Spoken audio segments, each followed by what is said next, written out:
فأحلى كوباية شاي. تسلم ايدك تسلم ايدك تسلم ايدك.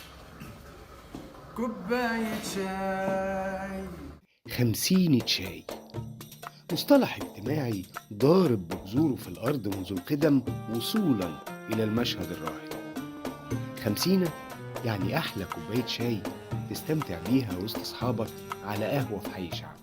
المقهى في مصر ظهر كما يقال او يقال المؤرخين مع تولي محمد علي حكم مصر، ومع نهايات القرن ال 18 وبدايات ال 19 وظهور المقاهي كشكل كانوا بيسموها الحاوي، وكانت خارج القاهره وبعد كده دخلت جوه القاهره. والاغلب كمان كانت في المقهى في القاهره في القرن ال 19 وبعد كده مشهوره بتقديم فقرات فنيه وادبيه وطول الوقت. المقهى مكان اجتماعي هام عند كل طوائف الشعب. عارفين ليه؟ في ظن الشخص السؤال الأهم، لأن هي رقم واحد المكان الذي لا يكلفك شيء، الكل بيقعد عليه بغض النظر، ما فيش فيه أريحية، فيه راحة. أي حد ممكن يقعد من غير ما حد يقول لك معاك اشتراك أو أنت مين أو جاي.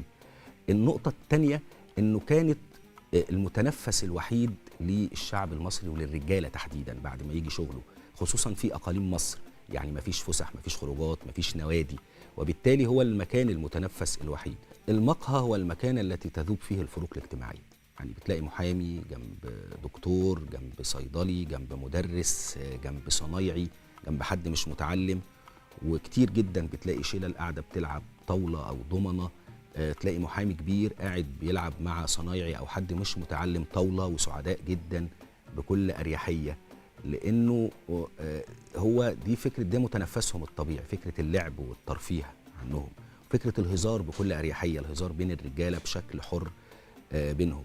لكن كمان القهوة كانت مكان لحل المشاكل والخلافات، لإنهاء اتفاقات سمسرة وشغل وقعدات مع ناس كتيرة، دور سياسي في تجمعات وشغل سياسة، وكل زمان انتخابات أو أي حاجة كانت بتتم على المقاهي. كذلك بقى على مستوى العدد، يعني شوف التغيرات.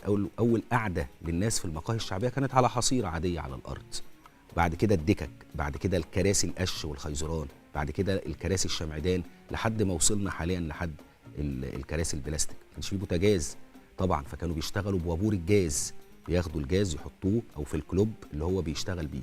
وكانت المشروبات هم مشروبين فقط، شاي وحلبة، لحد ما دخلت القهوة كمان بعد كده. في ميزة في القهوة انها بتتعامل مع، كمان يعتبر كده زي البيت المصري، تتعامل مع مجموعة من المهن المختلفة. يعني هم بيتعاملوا مع أصحاب بيع المأكولات والمشروبات، لأنه بيشتري شاي وقهوة وبن وحلبة والكلام ده. بيتعامل مع بتوع الأثاث، لأنه بيشتري ترابيزات وكراسي وعايز يصلحها. مع بتوع المستحضرات الأجهزة المنزلية والحاجات دي، عشان يشتري خلاط، غسالة، تلاجة، كنك، كل الحاجات دي.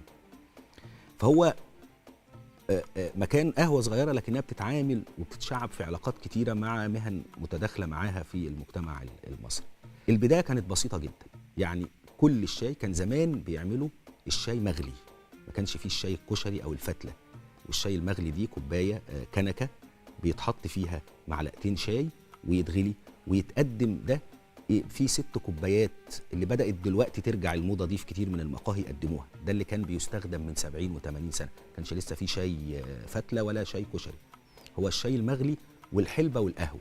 والنصبة دي المكان اللي كان بيتعمل زمان بطوب عادي، دلوقتي بقى رخام، بيقف وراه الصنايعي يعد المشروبات. واللي واقف وراه ده بيتسمى النصبجي، اللي هو بيعد المشروعات دي. واللي شغال في الأرض بيقدم الطلبات والزباين بيتسمى جرار. كمان القهوة كانت مصدر لتثقيف الشعب، مصدر لزيادة الوعي الجمالي والفني والثقافي عند الناس، لأنه ارتباط إنه صنايعية واسطوات وناس متعلمين يقعدوا مع مدرسين ودكاترة وفنيين. ده كمان بيبان من نوع الفنون اللي بيتلقاها الناس، الفرق بين حاليا وبين زمان. طبعا كان في ميعاد شهري مقدس عند كل المقاهي الشعبية في مصر وعند أغلب الشعب المصري، وهو الخميس الأول من كل شهر، يقعدوا يستمعوا لأغنية أم كلثوم. فقال لي ده كان حدث شهري لازم كلنا، وفي ناس بتنزل بكراسيها، وفي ناس تقعد تجيب من البيوت دكك وكراسي، عشان الأغلب يقعد استماع، حالة كده طقس جماعي، والناس كلها بتستمع لأم كلثوم. اللي مثلا كان أحد الزبائن وهو أسطى كان يجيب ورقه يقعد يكتب اغاني ام كلثوم كامله، حتى الاغاني اللي كانت باللغه العربيه زي الاطلال مثلا. فتخيل ان حد هو تعليمه متوسط او اقل من المتوسط وقاعد بيكتب الاطلال ورا ام كلثوم. كذلك مع ظهور التلفزيون اول ما ظهر ابو لمط زمان اللي كان بيتضرب فيليبس وده نوعه انتهى تماما، كان حدث كبير. وكانوا اصحاب المقاهي يقول لك اول بدات بقى يعرضوا الماتشات والناس تيجي تتفرج عليها، فكانوا يشغلوا قبل الماتش قبل ما يشغل التلفزيون، واول ما يخبط عليه عشان اللوند تشتغل. وكان ساعتها اول ما التلفزيون فتح كان بيدفع له اشتراك سنوي، لازم ياخد مشروبه بين الشوطين يتفيد. وكل اصحاب المقاهي القديمه اكدوا على فكره النظافه. العلاقة بين مرتادي المقهى من الزباين ومقدمي المشروبات علاقة بيسودها الود والاحترام، غالبا ما تصل إلى درجة الصداقة في بعض الأحيان. الملمح الأهم عند الناس دي كلها إنه العلاقة كانت قوية مع الزبون، إنه أنواع الزباين، في الزبون اللي بيجي الصبح بشكل دائم عشان يشرب حاجة قبل ما يسافر قبل ما يطلع على شغله، وفي الزباين اللي بتيجي بالليل عشان تقعد مع أصحابها وتلعب دومنة. كل مقهى حتى أصحاب المقاهي معروف الشله دي او الاستاذ فلان ده مكانه اليومي اللي بيقعد فيه هو وشلته. كل شله ليها مكانها الثابت اللي بتقعد فيه المحدده، حتى الطلبات معروفه. يعني اول ما الزبون بيجي وده اللي حتى اصحاب المقاهي بيصنفوا الزباين نوعين. زبون طياري ده اللي بيجي يقعد ويمشي على طول، ده جاي يعمل مصلحه او بيقضي مشوار جنب القهوه فقعد يشرب شاي ومشي. والزبون الدائم او يسموه زبون صاحب القهوه، انه يقدر القهوجي يسيب له القهوه يقول له خلي بالك منها، ده خلاص بقى صاحب مكان.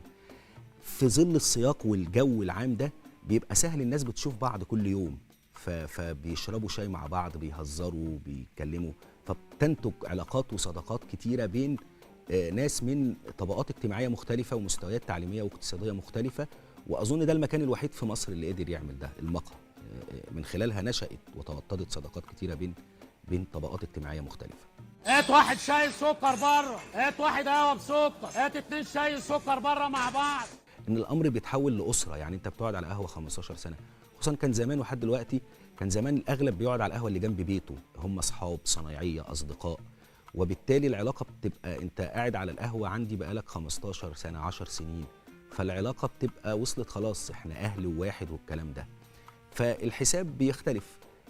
اغلب الناس في ناس بتحاسب باليومي، يعني الزبون الطياري بيحاسب ويمشي، وفي ناس بتحاسب يوم بيوم، وفي ناس بتحاسب بالاسبوع زي الصنايعيه، لانه كان زمان يقول لك كان الصنايعي بياخد اجرته بالجمعه، الجمعه اللي هي مده الاسبوع، فيبقى الصنايعي بيحاسب بالاسبوع وبتتسجل. في ناس بتحاسب بالشهر، وصلت في اوقات في ناس بتحاسب بالسنه حسب العلاقه وحسب، ودي النقطه الهامه، انه كانت الناس بتراعي الظروف الاقتصاديه لبعض، حتى لو معوش فلوس نصبر دلوقتي، كانت الناس عارفه بعض. كذلك كان في دايما كده تلاقي جنب النصبه سبوره صغيره، زمان كانوا بيستخدموها في المقهى بس ما بقتش موجوده دلوقتي، التباشيره. حد راح شرب قهوه زبون معين فيقول لك عم احمد، فنحط طلب شاي يبقى 1، طلب 2 شاي يبقى 3، طلب 4 شاي، ومع 5 يعلم. في لغات خاصه بينه وبين العمال بالنسبه للقهاوي. لو كان اخرس اللي جوه اللي بره بيكلمه بيقول له اعمل له واحد قهوه ساده، يعني سادس كيتو، يروح ماسك الفنجان كده وحاطط له الصحن كده، والساده دي بغير ما يتكلموا بيعمل له كده، هو بيعملها. ادينا قهوه مظبوط بيعملها كده، ليها اشاره بيعملها كده، دي مظبوط. اديني قهوه على الريحه بيحط له الفنجان تحت الصحن والنص في الصينيه، دي اللي على الريحه. اعمل لي زياده بيحطها له كده مظبوط زياده. اعمل لي واحد ينسون بيحط له المعلقه في الكوبايه بيقول له ده اليانسون. طب قلنا لك عايز واحد كاكاو، يروح عامل له حرف الكاف بالبتاع المشاوره هيفهمه هو، يروح عامل له واحد كاكاو. كل حاجه بتتعمل. اما مع المحلات المجاوره، القهوه برضو بتقدم خدمه للمحلات المجاوره للمقهى، بيستخدموا المارك، ودي كان بيستخدمها طول الوقت اصحاب المقاهي لضبط الموضوع ما حدش يسرقه، او لضبط العلاقه ما يحصلش خلاف بينه وبين المحلات. فكانوا بيبيعوا 50 مارك، المارك عباره عن قطعه مدوره من البلاستيك، مثلا تسمى الواحده قيمه مشروب واحد او بجنيه او بمليم حسب سعر الزمن وقتها، وبياخد القهواجي ال50 مارك يشتريهم، وكل ما تجيب لي مشروب شاي او قهوه او غيره ادي لك مارك. لكن طبعا طريقه الحساب مختلفه حسب الزبون والعلاقه والمكان. وزي ما ارتبطت بعض المقاهي الشعبية بأسماء كتير من المشاهير كتاب وفنانين وأدباء، في عليها كمان كتير من الحرفيين والعمال والطوائف المتجانسة. كمان كان في مقاهي خاصه بحرفيين، يعني يقول لك دي مقهى الطايفه، او يطلق اسم الطايفه على طايفه المعمار اللي هي بتضم البنا والصبه والمحار. فكانوا بيجوا الصبح عارفين حتى لو ما كانش عندهم شغل، كانوا بيعتبروا يقول لك كتير منهم ده المكتب بتاعنا، القهوه هي مكتبنا، اي زبون او عايز محار عايز بنا، فكان روح قهوه الطايفه هتلاقيهم عليها. القهاوي كانت في قهاوي كتيره مرتبطه بمهن، زي قهوه البورصه مثلا في شبين كانت مرتبطه ببورصه الدجاج او الفراخ. 50 هو مشروع تدريب ورصد وتوثيق بينصهر فيه الفنان مع المجتمع، بيغوص معاهم في الأسباب الكامنة وراء أهمية المقهى في حياة المصريين. مشروع 50 هو كان في الأساس مشروع تدريب ورصد وتوثيق. ما كنتش عايز أخوض الرحلة دي لوحدي، كنت عايز أخوضها مع مجموعة من الشباب، إن يبقى في دايما المشروعات الثقافية والأدبية فيها تواصل بين الشباب وبين المجتمع وبين الأجيال. فكان في ورشة كتابة إبداعية وورشة تصوير فوتوغرافي، وبدأت بنفسي بداية. أول خطوة في المشروع هي جمع الحكايات من أصحاب المقاهي القدامى في مدينة شبين القناطر. وكانت البداية مع عم عبده الزايط رحمة الله عليه اللي توفى من حوالي أقل من سنة، بس لحقته وسجلت معاه قبل أسبوعين من وفاته. هو مواليد 1931 عم عبده. وعم عبده كان يحكي قد إيه بساطة الناس، إن هو بدأ شغله في المقاهي في شبين القناطر في نهاية الأربعينيات. الشيا زمان كانت جعلت للطنباق، ده طنباق، وكان المعسل بواري، ما كانش دلوقتي. انا هنا دلوقتي لغينا الشيش، لغينا الطاوله، لغينا الضمنه، بنبيع طلبات بس. والزبون اللي عندنا هنا برضه، الزبون اللي عندنا على قدنا، على قدنا، يعني ناس محترمه، ناس كويسه. الزبون اللي بيقعد عندنا القهوه اللي هناك اللي كانت في المحطه كان كله شغال على تجار القطن، لان الريتشو دي كان مليونان، وكان شونه كبيره، كان فيها يجي كذا خواجه، كانوا بيقولوا عليه الخواجه فريز، يمسك القطن يفرزه، ده نمره واحد، ده نمره اثنين، ده نمره ثلاثه. فكانوا هيستنوا الخواجه فين؟ على القهوه. كمان القهوه كان ليها دور مهم، انه كان جنبها القصر او السرايا الكبيره لخواجه انجليزي اسمه ريتشو. الخواجه ريتشو كان بيجي كل تجار والعمد بتوع القطن يجوا عشان يفرزوا القطن، وكان عنده خواجه اسمه خواجه فريز. الخواجه الفريز ده بيقوم بفرز القطن بتحديد درجه التيله بتاعه القطن، وبالتالي كل التجار والعمد والناس اللي جايه تبيع قطنها كانت بتستنى الخواجه على القهوه. كمان عم عبده بيحكي لي عن شيء باهر لما في اواخر او في بدايه الاربعينيات تقريبا، ودخلوا الراديو شبين القناطر، وكانت الناس في حاله انبهار وذهول، وقال الناس قعدت تجري في البلد في صندوق بيتكلم الوضع ده. قابلت مجموعات اصغر منه اللي هي بدات شغلها في اوائل الستينات واوائل السبعينات، زي الحاج سعيد عبد المؤمن خليفه، والده كان عنده مقهى كبير في شبين وربى 5 رجاله كملوا المشوار المقهى بعد كده. هو كان بدأ بعربيه صغيره عند الجامع الكبير في المدينه، كان بيقدم بيها، بيقول الناس كانت بتيجي تقعد على الارض في اول الستينات اخر الخمسينات، مجرد قاعده على الارض لحد ما اتطور. أو زمان كان بيقعد عليها كل، يعني انا لو كان سني 20 سنه ما كانش بيقعد على قهوه اقل من 30 سنه في فتره من الفترات. ولو جه شباب صغير في حدود العشرينات ولا حاجه بيبقى قاعد في مكان لوحده، وبيبقى قاعد عارف ان في ناس كبار قاعدين، فبيحترمهم ويحترم اللي بيقوله ويحترم اللي يتكلم فيه. انما دلوقتي طبعا الظروف اتغيرت، وكل الناس بقى عندها قهاوي، وكل الناس عايزه تكسب، فبيقعد اي حد في اي مكان يقول اي حاجه ويعمل اي حاجه. عم سعيد عبد المؤمن قال لي ما حدش شايفنا واحنا بنعد المشروع، اهم حاجه النظافه، احد الصنايعيه اسمه احمد ابو العلا، اسمه ابو العلا، احمد ابو العلا، قال لي والدي وانا بخرج كوبايه الشاي ولقى من فوق عليها شويه سكر قال لي بازازه البيبسي وضربني. قال لي لازم كل حاجه تخرج بتبرق. اكدوا جميعا على فكره ان كل حاجه كانت لازم تطلع نظيفه وشكلها شيك وجميله وكويسه. اكدوا كمان على فكره العلاقه القويه بين الناس، انه الزباين لو غابت بنسال عليها، فكره النظافه، فكره المواعيد الثابته والشخصيه القويه. ودي الفكره بين او دايما تغيرات المجتمع، او اللي قالها دكتور عادل شعلان احد رواد الزبائن، قال لي انا قعدت على مقهى شعبي في الستينات مع والدي وقعدت في الالفينات في الكافيه، وقال لي هي دي فكره ان انت في المقهى الشعبي قاعد في بيتك والقهواجي زي ابوك، الامر نديه مش خضوع واستكانه. فرق الشاسع بينه وبين الكافيه، انت القهواجي زمان لو اتنكت او قلت كلمه او لفظ واحد ممكن يمشيك ويطردك، على عكس الكافيه حاليا انت اعلى، انت درجه اعلى، لازم يجي يقول لك يا فندم وحضرتك واسف ومهما تزعق او تعمل. فروق كتيره وتغيرات كتيره حصلت في المقهى المصري، اظن ان القهوه رصدتها بشكل قوي، ويبان جدا ملامح التغيرات دي في كل حاجه. اي دارس للانثروبولوجي او العلم الاجتماع لو درس وقرا كتاب 50 هيقدر يرصد هذه التحولات بشكل كبير.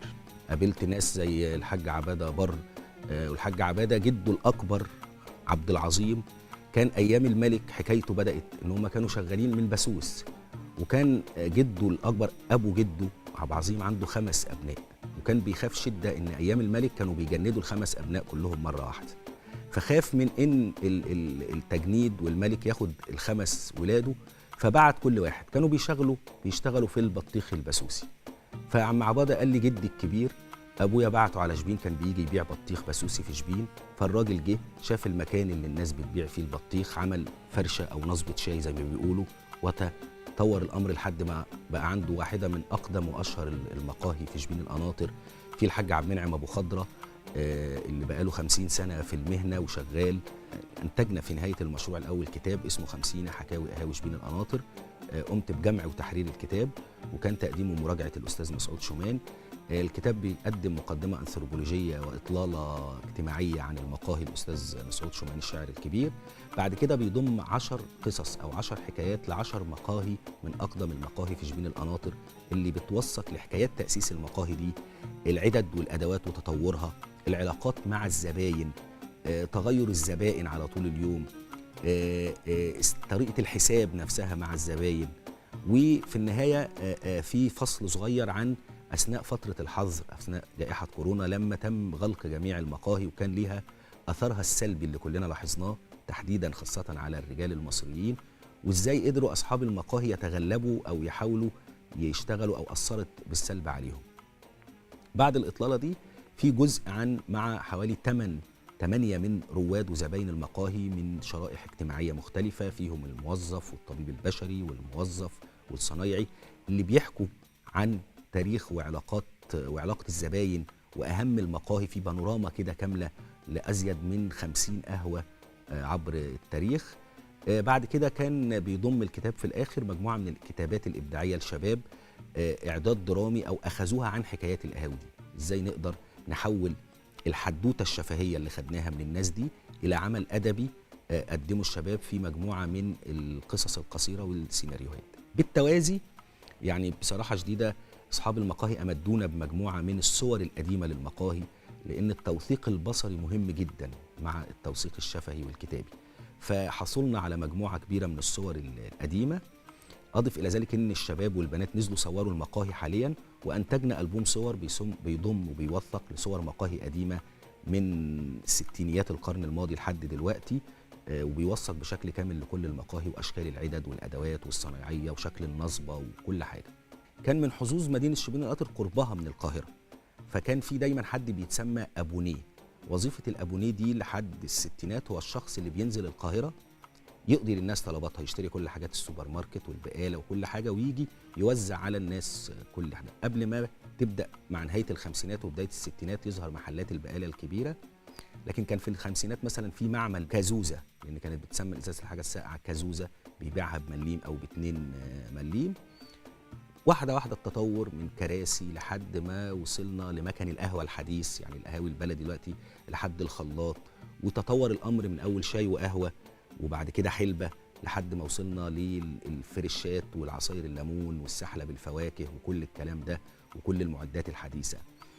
عبر رحله التغير دي من اول الحاجات البسيطه لحد الالات الحديثه، كتاب 50 بياخدنا في الرحله دي كلها، وبتظهر من خلالها قد ايه المجتمع تغير وعلاقات الناس. زمان مثلا كان من الشائن اجتماعيا عيب انه شباب صغيره تقعد على القهوه، وكانوا بيرفضوا ده تماما. دلوقتي اغلب اللي قاعدين هم اصحاب المقاهي، بيسمحوا لاي حد يقعد، شباب صغيره غيره.